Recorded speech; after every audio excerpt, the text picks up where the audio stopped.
Thank you very much, Mr. Speaker.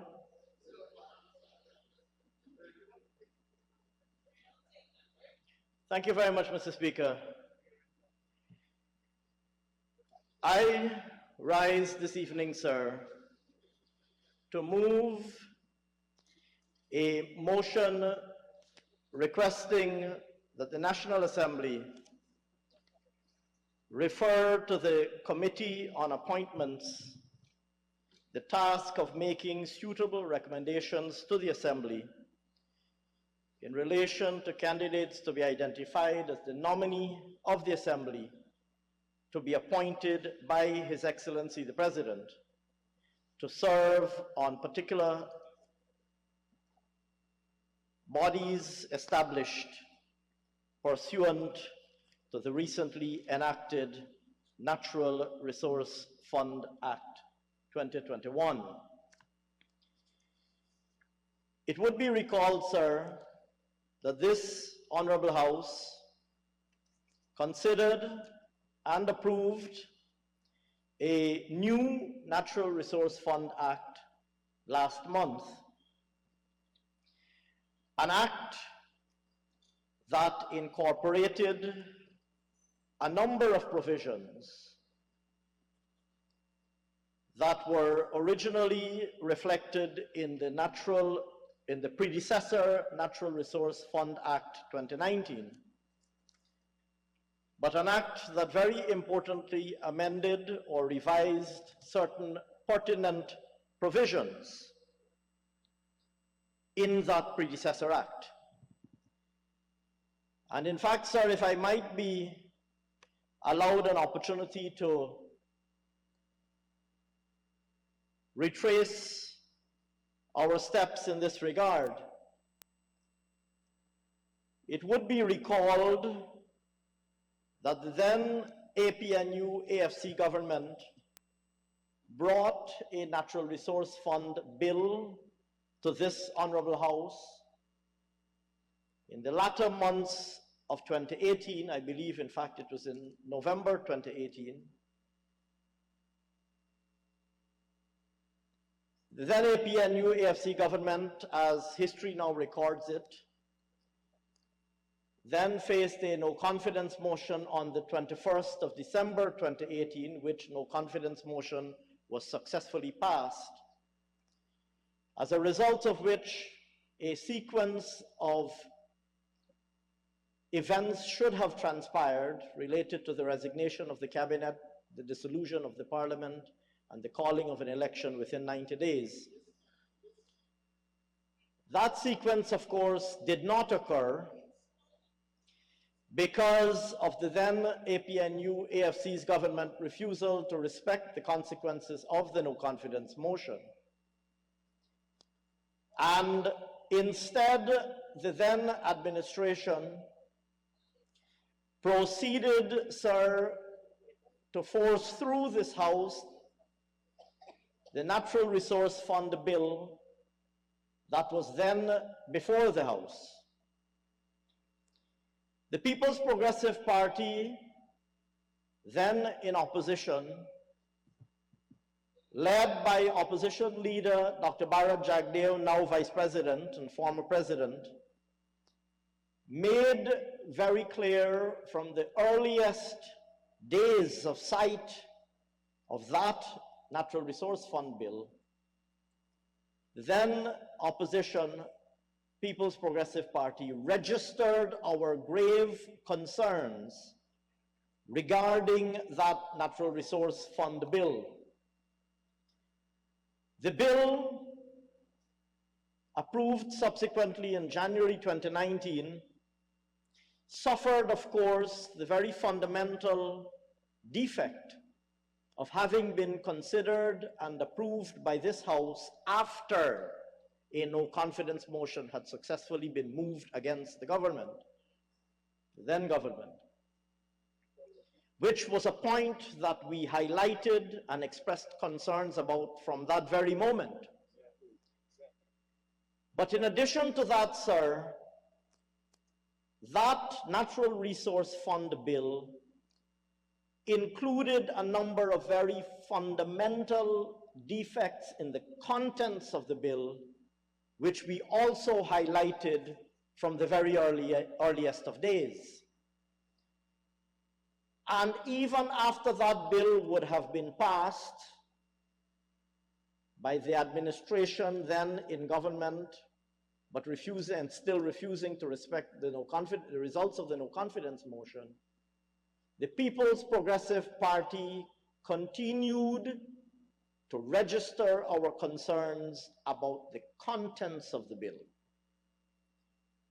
And our concerns regarding the contents of the bill, or our main concerns regarding the contents of the bill, could, sir, be highlighted thus. First, sir, we highlighted our concerns regarding the weak and almost non-existent governance arrangements regarding the fund. And specifically, we highlighted two grave concerns and egregious defects of what was then the Natural Resource Fund Act. First, the extensive and excessive powers of the Minister of Finance. And in particular, sir, it would be recalled that the Minister of Finance had vast powers related to overall management of the fund, appointment of officers of the fund, contracting of advisors to the fund, determination of the economically sustainable amount that could be withdrawn from the fund, with determination of the fiscally sustainable amount that could be withdrawn from the fund, and all other matters, determination of certain expenses that could be incurred by the fund, amongst other matters. And we said then very clearly that we had a grave concern about the excessive powers of the Minister of Finance as reflected in what was then the Natural Resource Fund Act 2019. Relatedly, sir, we registered our grave concern that that act was in violation of the most fundamental of principles of good governance, and in direct violation of the international standards that govern the operations of Sovereign Wealth Fund, the standards that are described as the Santiago Principles, particularly as they relate to the requirement that a governing body be in place.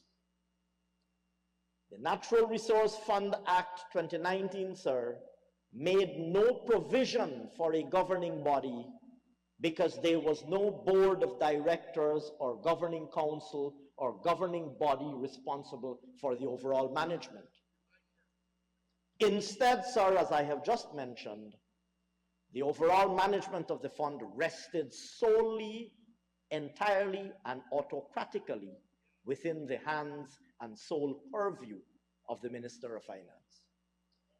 And so we registered at the time, sir, our concerns about those two related, fundamental, indeed fatal defects of the Natural Resource Fund Act 2019. The absence of a board of directors and of any other comparable governing body or governing structure responsible for the overall management of the fund, and the excessive, pervasive, and autocratic overreach of roles, responsibilities, and powers placed in the hands of the Minister of Finance. We expressed also, sir, serious concerns about the lack of transparency written into the Natural Resource Fund Act 2019 in a number of respects, including first and foremost, a complex and elaborate architecture to govern withdrawals from the fund, and specifically a formula captured in Schedule 1 to the Natural Resource Fund Act 2019, a formula that was designed to be so obscure that it was completely opaque. Needless to say, beyond its opacity, beyond its inherent obscurity and opacity, was this ultimate power of the minister to determine and decide. So to give you an example, sir, although what was then described as a macroeconomic committee was established ostensibly to advise on the economically sustainable amount, ominously, sir, it wasn't that committee that was going to determine the macroeconomically sustainable amount. It was the Minister of Finance who still was going to determine. And so in the architecture as it was written, some structures were established to create the veneer of decency. So on the surface, if one were to read the Natural Resource Fund Act 2019 quickly and superficially, one would say that there is a large technical macroeconomic committee analyzing all manner of things to determine the economically sustainable amount. But when you stop and read closely, you discover that that committee was only making recommendations. The decision was still being made by the Minister of Finance. So one had to be extremely careful and detailed in one's examination of the NRF Act 2019 to discover the hoodwink that was being attempted by the APNU-AFC on the people of Guyana, creating the veneer of this elaborate architecture of a macroeconomic committee, when in fact the committee was powerless to make any decision, and the decisions were being made entirely by the minister. Someone said, a smoke screen. One person, one man. And that's an important point to which I will return shortly. And so, Mr. Speaker, we registered our grave concerns about the complexity of this architecture designed to be opaque, when in fact all of the decision-making authority rested in a single individual. And I hear one of my colleagues reminding us, sir, that in this instance, the individual in whose hands all of the decision-making authority was placed is an individual who said that he believed a signing bonus was a gift.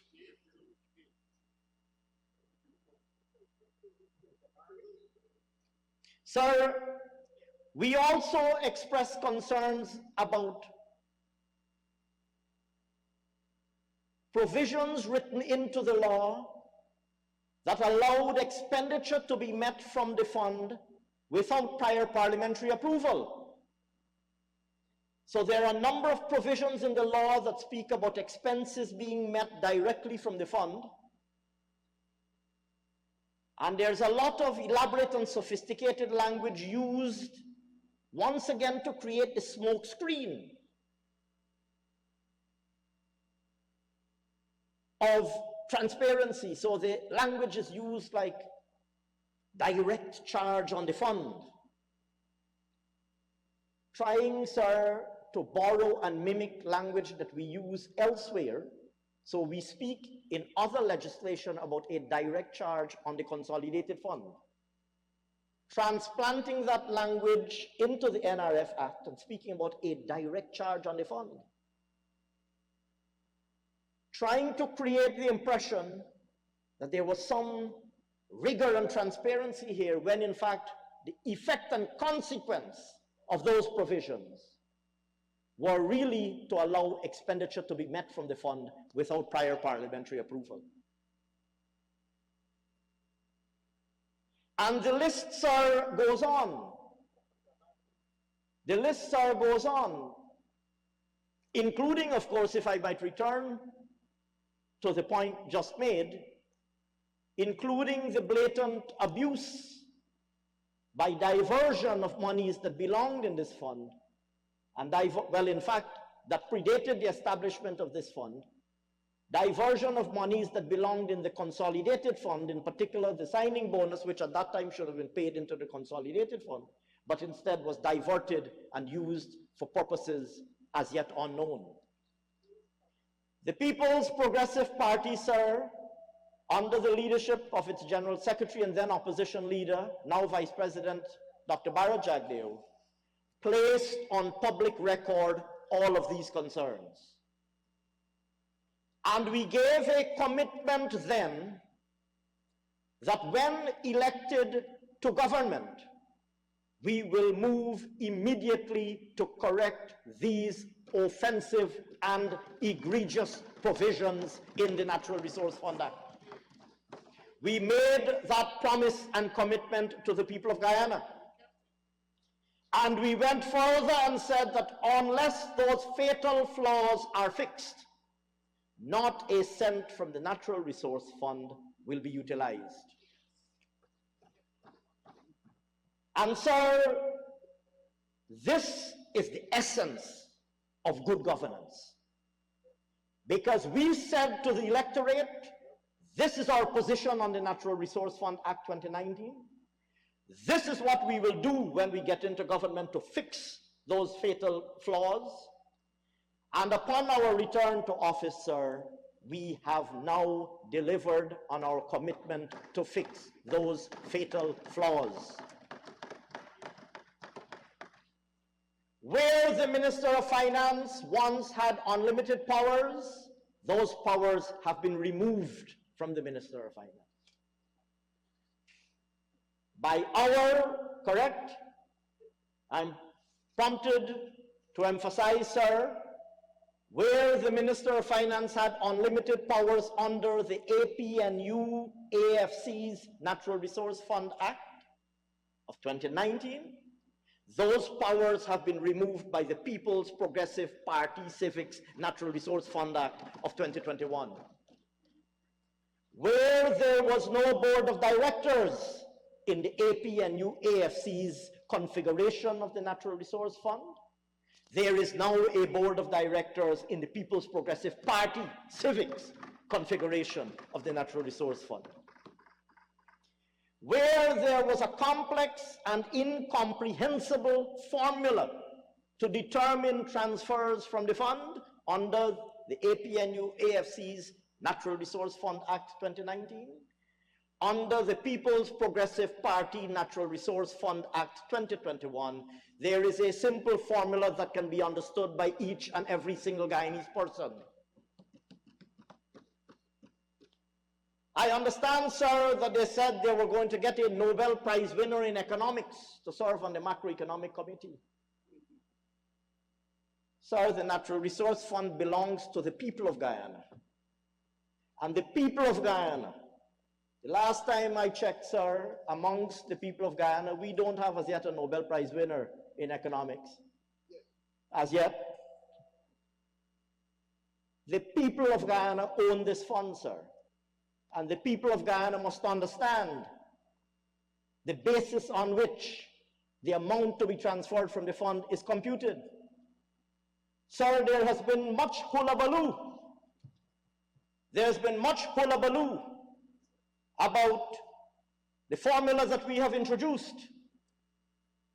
to determine the ceiling applicable to transfers from the fund. But in all of this hullabaloo, In all of this hullabaloo, sir, one feature is striking. They're speaking about how much money can be transferred under the People's Progressive Party civic formula. One feature is striking in all of this hullabaloo. Not a single soul has proffered or ventured a number to represent what would have been transferred under the APNU AFC formula. Not a single number, sir. In all of this hullabaloo, not one of them or their surrogates has been able to volunteer a single guess as to what would have been transferred. Not even the Nobel Prize winners that they were planning to call on. Not a single soul has been able to volunteer what the number would have been under the APNU AFC formula. And the reason for that, sir, is very simple. Because one man would have decided that number. One man. We have fixed that. Whereas, sir, under the APNU AFC configuration, it would have been possible for expenditure to be met from the fund without prior parliamentary approval. We have written it into the law that every single cent to be spent from the fund, every single cent to be transferred from the fund to the consolidated fund. Let me emphasize that. Because no expenditure is being met directly from the fund.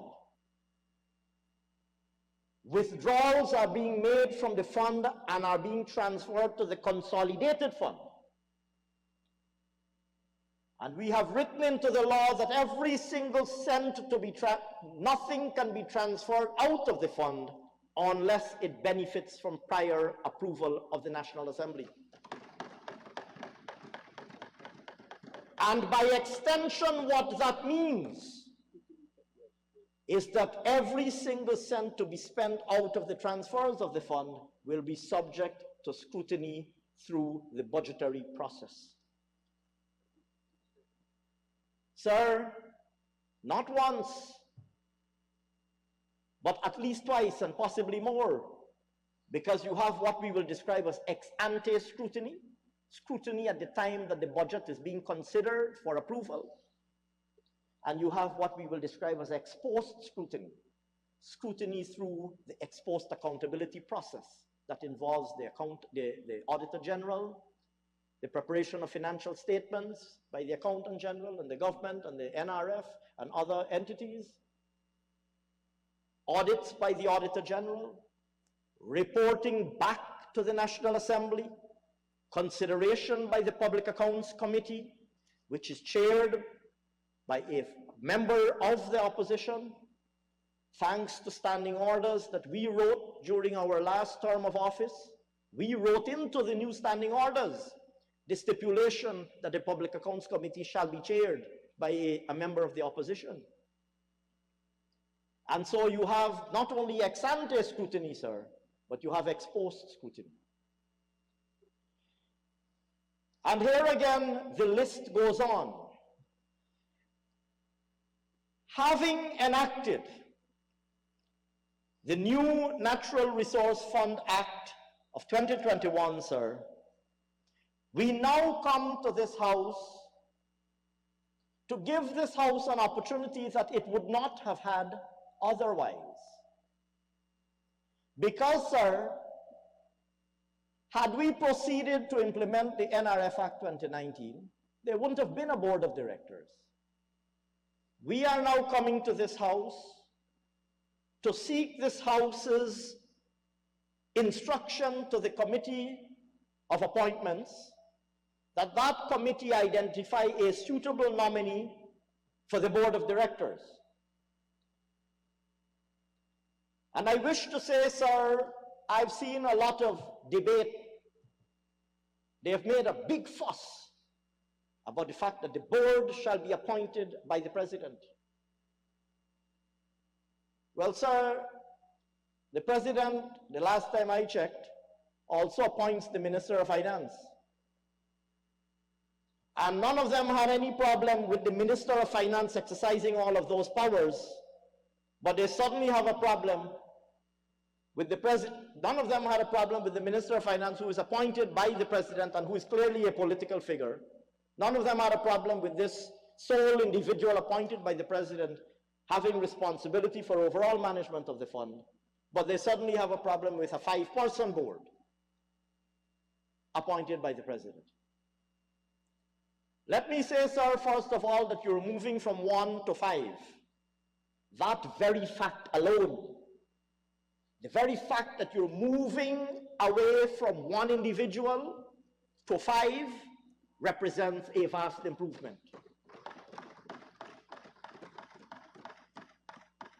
Furthermore, sir, you're moving to 5 appointed by the president, who is president by virtue of having won a mandate from the people of Guyana.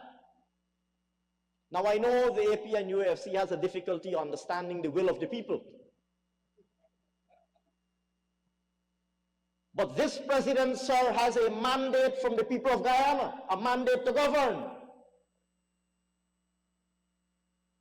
And so the fact that the board will be appointed by the highest executive authority in Guyana, the president, that itself is a further improvement. This is not a board appointed by the minister. It's a board appointed by the president. And on top of that, sir, the fact that the board has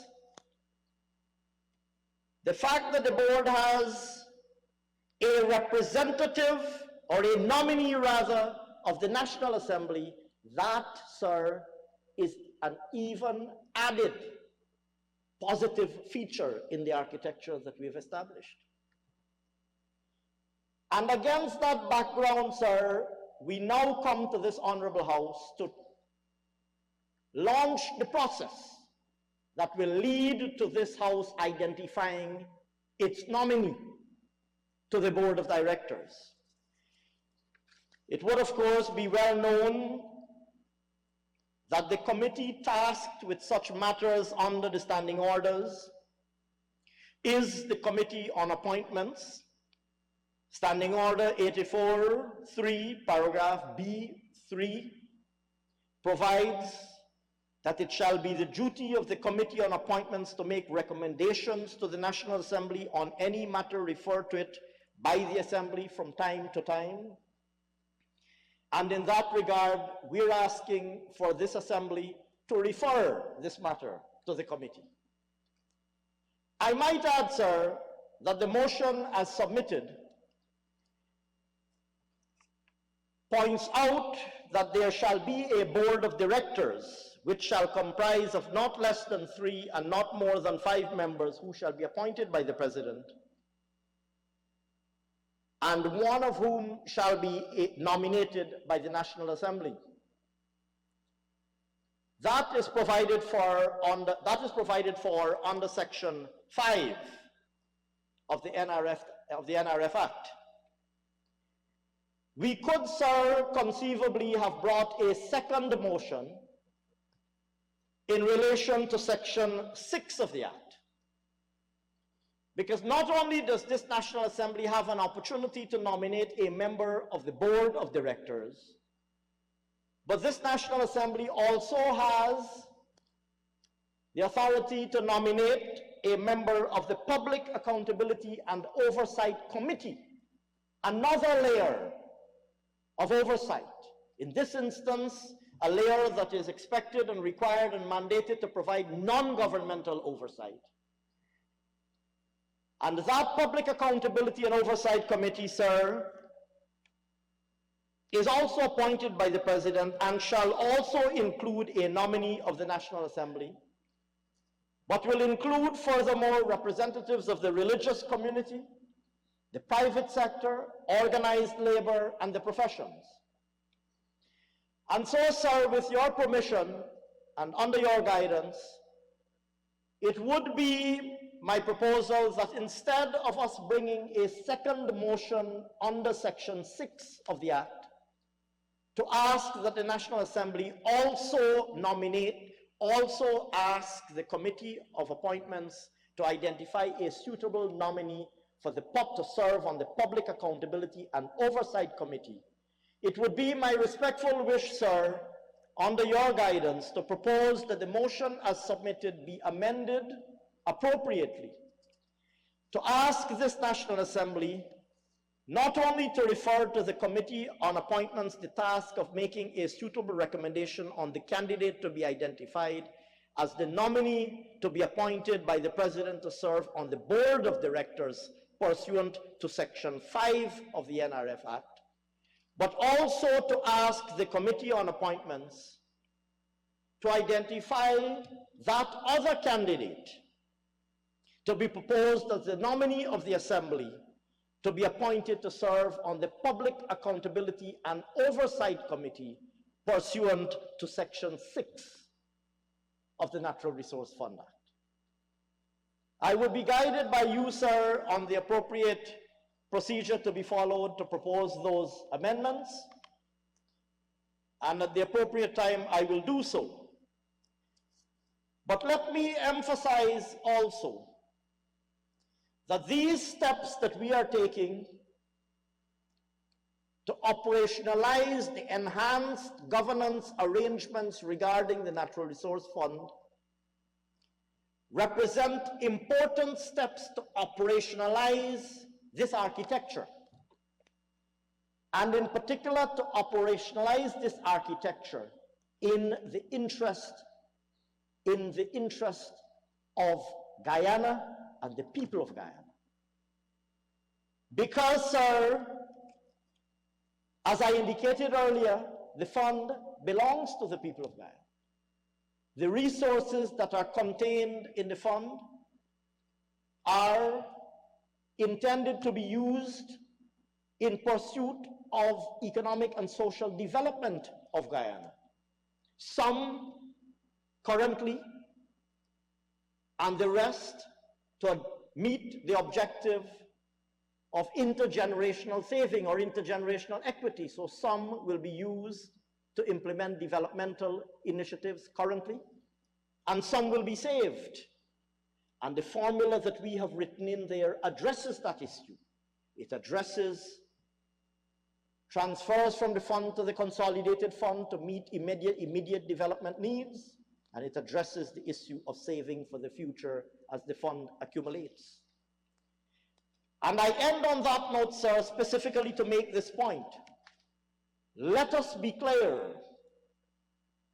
Let us be clear that all of the antics that we are observing by the APNU AFC have but one design: to delay the implementation of the Natural Resource Fund Act, not as an end objective, but with the ultimate aim